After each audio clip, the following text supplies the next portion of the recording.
Cuando se hizo la evaluación de la atención de los pacientes diabéticos según el nivel de atención, fíjense, ya sea el primer nivel en barra azul, naranja el segundo nivel, hospitales sin especialista en plomo y en amarillo hospitales con especialista, la proporción de consultas médicas al que llegó, llegó a superar el 60%. El 60-80% de los pacientes tenían CIS, Seguro Integral de Salud. De los pacientes que tenían y recibían sus medicamentos, en el primer nivel de atención fue cerca del 40%. Y el punto más alto fue en hospitales con especialistas que superaban el 60%. Los pacientes que tenían exámenes de laboratorio, o sea, glucosa, o glicosilada o lípidos, en el primer nivel de atención tenían cobertura del 40%, mientras que tenían cobertura, o el Seguro Integral de Salud les daba sus exámenes de laboratorio en el 60%. O sea, entre el 40 y 60% de las veces los pacientes tenían que pagar sus análisis. Y el porcentaje de pacientes que compraban tira reactiva y se hacían automonitoreo estaba alrededor del 10% en el primer nivel y llegaba a ser que el 20% en hospitales con especialistas. Llegar a nivel nacional, podríamos decir que hay un 13-14% de pacientes que hacen automonitoreo, que en realidad es una proporción baja, en comparación a que todo paciente diabético, sobre todo aquellos que usan insulina, deberían usar automonitoreo con glucómetro. Ahora, ¿cómo fue la evaluación de los pacientes según el nivel de tensión para prueba de tolerancia a la glucosa? Más del 80% tenían pruebas de glicosilada y más del 90% en el primer nivel tenían 85% en el primer y segundo nivel, y en hospitales con especialistas superaban el 90%.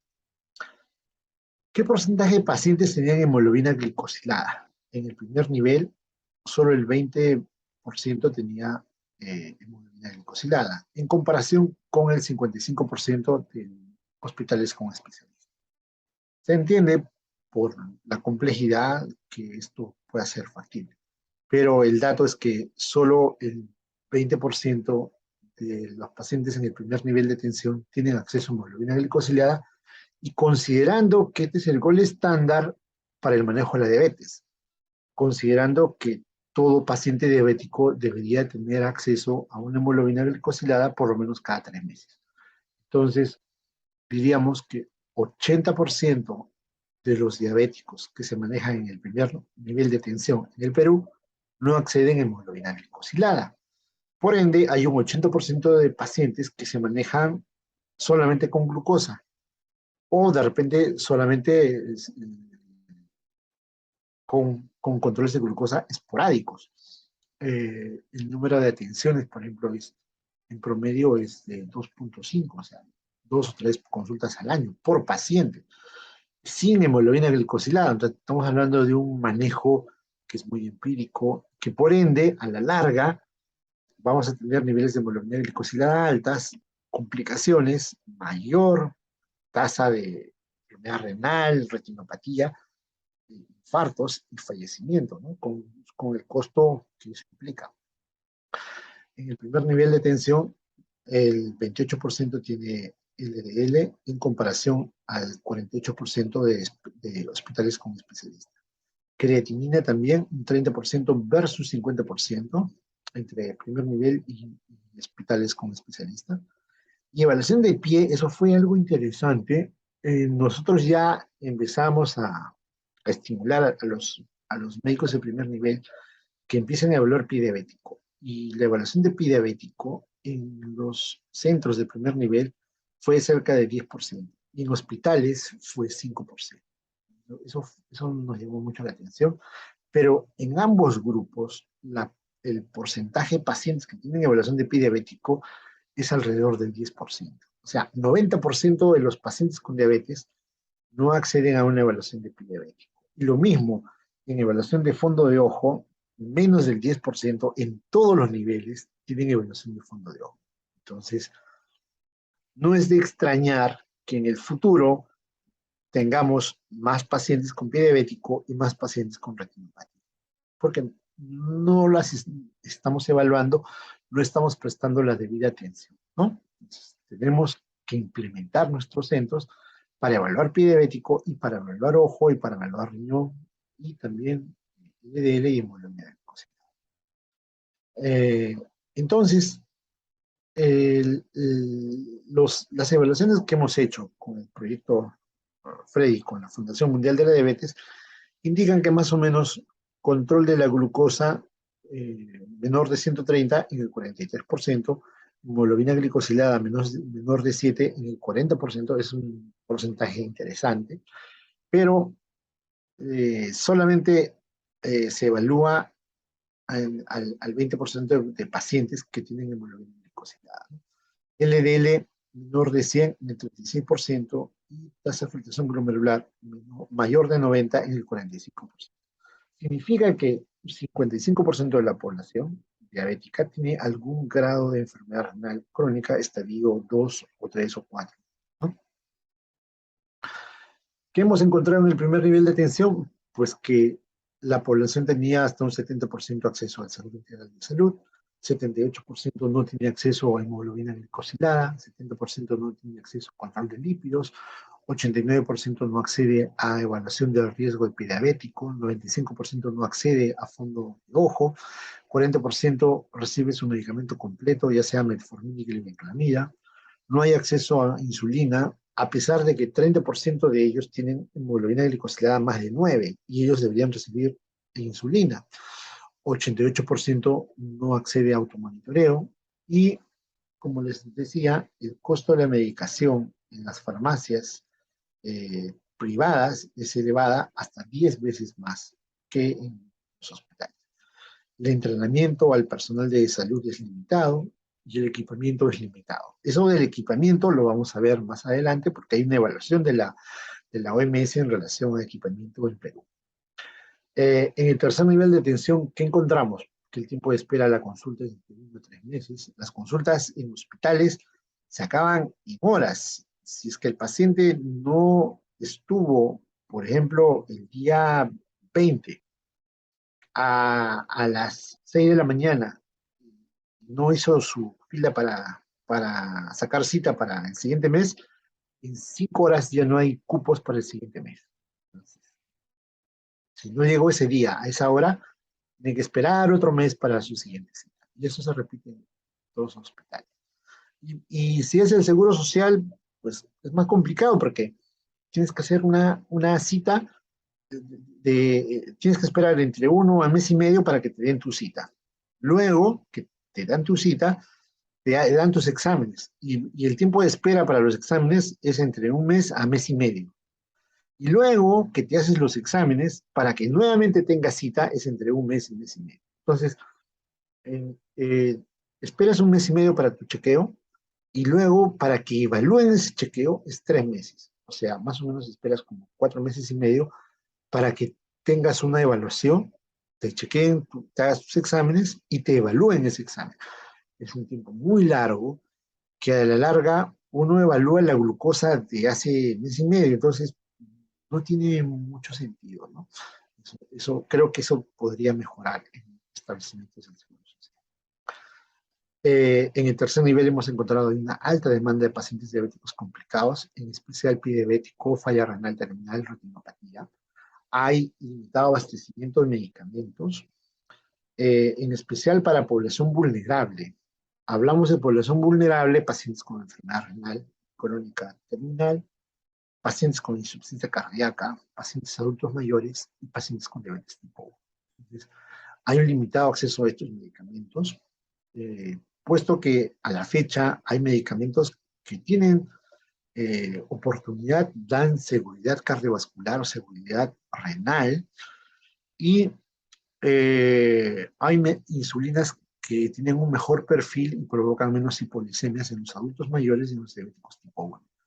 Y sería adecuado que estos medicamentos podrían ser considerados en el petitorio nacional. El equipamiento de los servicios también es limitado, puesto que no todos los centros de salud, sobre todo los maternos e infantiles, hacen hemoglobina glicosilada. No todos ellos hacen, no todos ellos hacen microalbuminuria, no todos ellos hacen perfil de lípidos o hacen test de tolerancia a la glucosa. Este es el informe de la salud de la Organización Mundial de la Salud del 2016, donde evalúan a Perú y encuentran, por ejemplo, que no había una estrategia nacional, el plan contra la diabetes, ni tampoco una política o plan de acción para reducir el sobrepeso o la obesidad, o tampoco había una política o estrategia, plan de acción para reducir la inactividad física. No había directrices, protocolos para el manejo de la diabetes. Ya se empezaba el registro de casos de diabetes y no había una encuesta nacional sobre factores de riesgo en los que se haya medido la glucosa. Solamente teníamos datos de que en el primer nivel, en la atención primaria, había metformina. No habían datos sobre función de fondo de ojo, diálisis, trasplante renal, etcétera.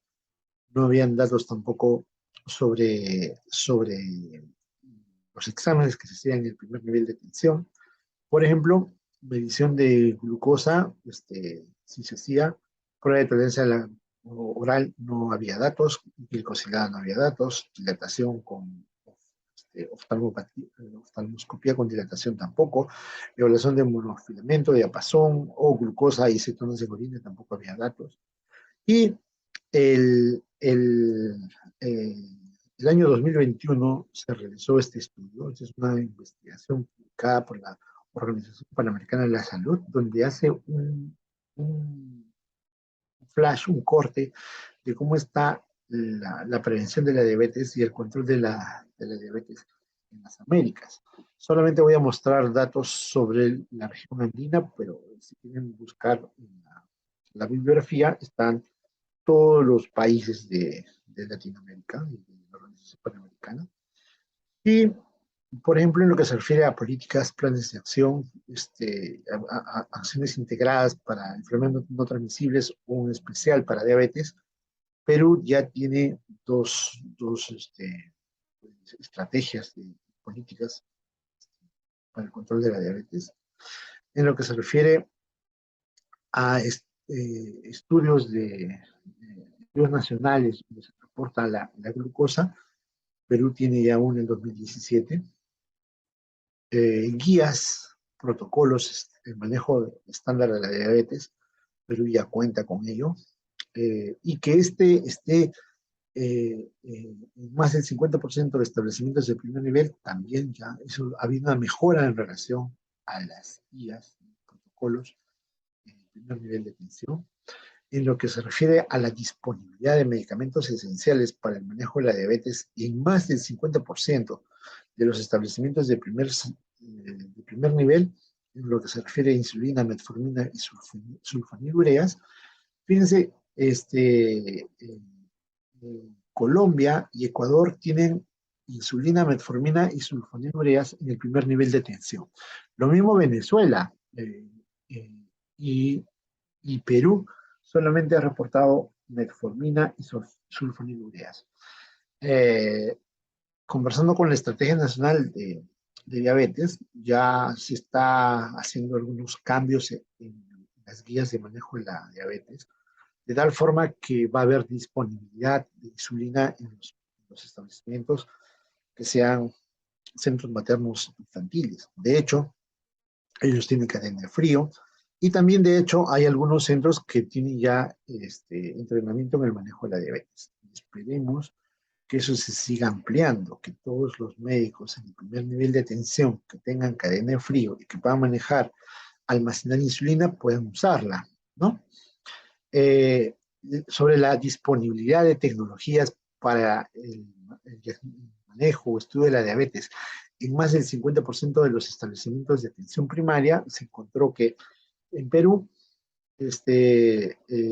hay equipos para medir la glucosa, en más del 50%, pero no se llega al 50% en prueba de tolerancia a la glucosa o en hemoglobina glicosilada. Eso es un tema pendiente. Esperemos que para la próxima evaluación ya Perú tenga habilitado, como lo tiene Colombia, Ecuador, Venezuela, la evaluación de prueba de tolerancia a la glucosa. Y lo mismo para pruebas de hemoglobina glicosilada, que en toda la región, ni Bolivia, ni Colombia, ni Ecuador, ni Venezuela, logran tener pruebas de hemoglobina glicosilada en más del 50% de establecimientos de primer nivel.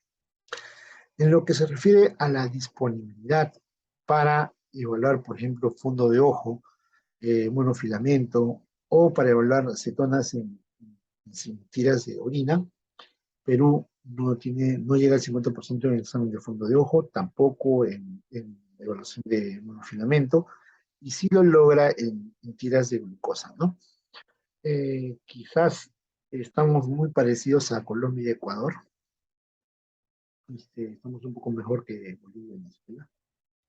Y lo que podemos determinar del Sistema Nacional de Salud es que no hay una encuesta nacional que evalúe diabetes y factores de riesgo cardiovascular a nivel primario ya desde el año 2020 para adelante.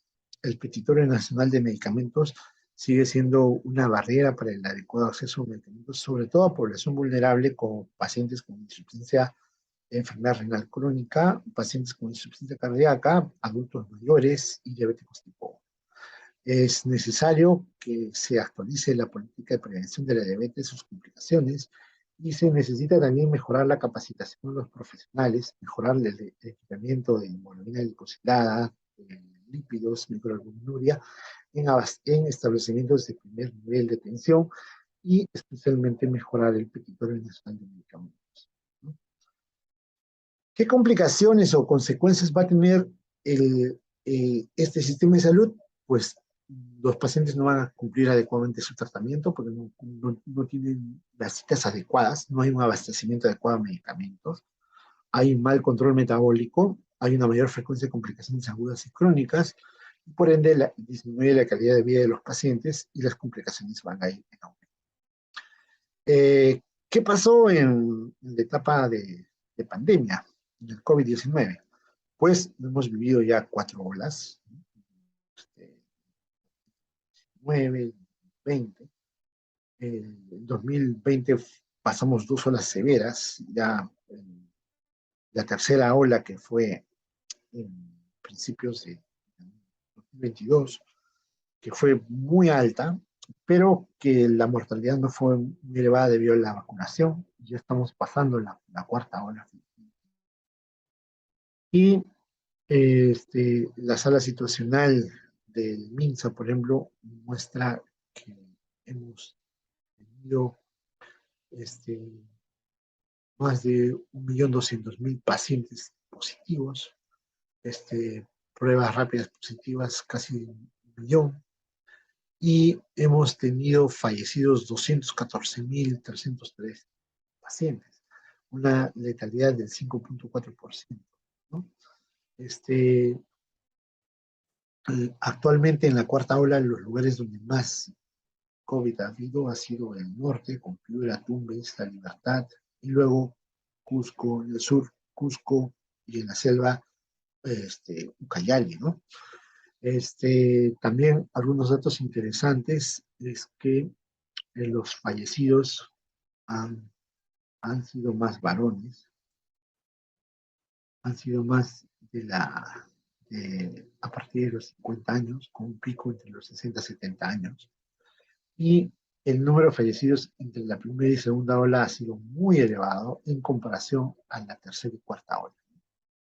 El, el 63% de los fallecidos ha sido varón, y también se describe que más o menos un 15% de los pacientes con COVID han sido diabéticos. Las vacunas son una gran esperanza. Ya se han aplicado más de 76 millones de vacunas. Ya hay un 77% de avance de población vulnerable que tiene tercera dosis. Y en la población general ya hay más del 60% vacunados. Ya se está vacunando a niños mayores de 5 años. Ya se está llegando incluso a 60% de esa población a la fecha, que estamos en agosto de 2022. Y el siguiente paso va a ser vacunar a menores de 5 años, ¿no? Y mantener la inmunidad para que no aparezca una quinta ola o esta peor. Sobre la evaluación rápida de la prestación de servicios para enfermedades no transmisibles durante la pandemia de COVID en las Américas, se reporta lo siguiente. Los países han reasignado personal de enfermedades no transmisibles a otras zonas, sobre todo para responder al COVID. El 36% ha sido reasignado parcialmente, parte del personal, el 32% reasignó todo el personal para el COVID y también solamente el 4% no fue reasignado. Sobre los tipos de servicios durante el COVID, lo que se refiere a, a que no fue interrumpido, parcialmente interrumpido o completamente interrumpido, por ejemplo, se refiere a manejo de hipertensión, parcialmente interrumpido 43%, emergencias cardiovasculares, parcialmente interrumpido 18%, manejo de la diabetes y sus complicaciones, 50% ha sido parcialmente interrumpido, tratamiento para el cáncer, 25%, parcialmente interrumpido, uh, y, y también lo que podemos ver es que las actividades de enfermedades no transmisibles postergadas por la pandemia fueron implementación de encuestas en el 57%, programas de detección 43%, paquetes para el manejo de enfermedad cardiovascular en atención primaria 29%, campañas de comunicación masivas postergadas en 25%. Y esto ha tenido consecuencias sobre cómo ha afectado el COVID en el manejo de la diabetes durante la pandemia. Y lo que obligó a usar algunas estrategias para el manejo de las no transmisibles fueron que se hacía un triaje para pacientes con no transmisibles, el 70%, telemedicina, 61%, nuevas formas de dispensar medicamentos para no transmisibles, 57%, derivación de pacientes a sitios alternativos, 52%, cambio en las tareas, 35%. Lo que más funcionó en nuestro país fue la telemedicina y las formas de dispensar medicamentos a estos pacientes. Lo que se hacía era teleconsultas y los pacientes iban a recoger sus medicamentos a la farmacia del establecimiento más cercano, o algunos servicios implementaron deliveries, hacían visitas domiciliarias y llevaban los medicamentos a los pacientes. ¿Qué soluciones podríamos plantear para disminuir las barreras de atención? Pues lo que podemos ver es que tenemos que buscar que todas las personas accedan al derecho a un mayor nivel de atención de la salud posible, que esta salud sea equitativa y que sea solidaria. Eso es lo que buscamos. Los principios para esto es que la salud, el sistema de salud debe responder a las necesidades de la salud de la población, que tiene que estar orientada a una mejor calidad, que tiene que tener intersectorialidad, tiene que estar salud, educación a la mano, tiene que haber un proceso de rendición de cuentas para evitar procesos de malas compras, etcétera, ¿no? Todo lo que tenga que ver con corrupción, que sea sostenible y que haya una participación de la ciudadanía. Una solución importante es, por ejemplo, que haya acceso a medicamentos, a tecnologías esenciales para la diabetes, para la educación y para el autocontrol y para la información de estos pacientes. También otra solución es que haya adecuado acceso a la salud y a la nutrición. También que haya una promoción de la salud y se haga un diagnóstico temprano y que los trabajadores tengan un entrenamiento adecuado para poder identificar pacientes en riesgo, diagnosticarlos a tiempo, tamizar complicaciones crónicas y manejarlas de forma adecuada para que estos pacientes no lleguen a complicarse y vayan a tercer nivel de atención. Entonces, yo creo que las tareas para vencer las barreras para el acceso a los medicamentos, el acceso a la salud de los pacientes diabéticos son las siguientes. tenemos que mejorar el entrenamiento de los profesionales de la salud. Parte de este curso tiene ese fin. Los proyectos que desarrolla la Asociación de Diabetes del Perú con la Fundación Mundial de la Diabetes también cumplen esta función, entrenar a profesionales para que manejen mejor sus pacientes con diabetes, puedan evaluar pacientes con pie diabético y puedan manejarlos. El segundo paso, que no depende solo de los profesionales, es mejorar el acceso a la medicación. Eso pasa por actualizar el petitorio nacional, mejorar el equipamiento de laboratorio, mejorar el abastecimiento de equipos para evaluación de pie diabético, de retinopatía, sobre las políticas para que se implemente en el nivel primario unidades de manejo de diabetes. Y también que tengamos un adecuado sistema de información.